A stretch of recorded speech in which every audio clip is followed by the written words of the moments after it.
Today, President Biden meets with House Speaker Kevin McCarthy to discuss the debt ceiling, the GOP trying to rein in government spending, as the White House had insisted up until this point there would be no negotiating.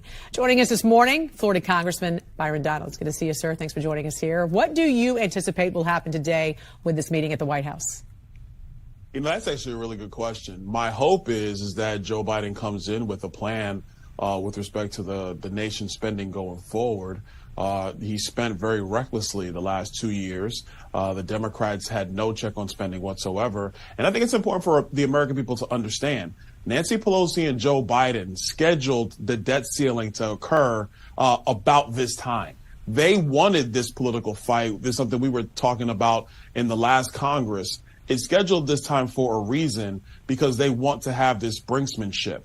But the truth is they have spent on the nation's credit card recklessly the last 2 years. So I think it's incumbent for the president to actually, be the leader that he purports to be and have an idea of where he wants to take federal spending going forward. And Republicans say, look, we don't want to slash Social Security and Medicare. Congressman, do House Republicans have a unified economic plan? What does that look like? Our plan is actually very, very simple. Number one, we want to unleash energy exploration in the United States. We want to be energy dominant. We want to curtail federal spending so we can get this inflation under control, which has hurt so many families. We want to have a tax policy that just is simple, makes sense, so we can continue to have economic growth in our country and be that leader across the globe.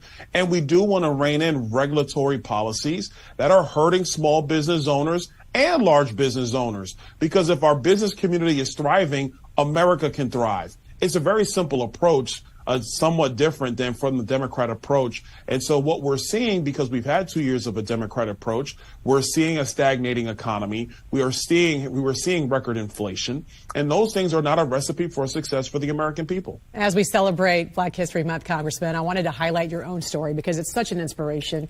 You grew up with a single mom in Brooklyn, and you attribute much of your success to her and to her struggle to make sure you had all the tools to succeed. I love this tweet that you sent out recently. You wrote, "My mom knew the power of a great education and sacrificed to ensure I received the best schooling. Her determination continues to inspire me as I fight to ensure every child, regardless of zip code or family income, has access to a quality education." So tell me what you're doing now as a leader in your community, a leader in Florida, a leader in the nation, to try and ensure the same for future generations.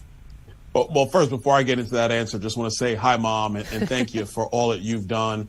Because honestly, I wouldn't be here without my mother. She was the first person that believed in me. She put me on this track record of success, not knowing where it would go, and it's wound up here. We'll see what happens after that.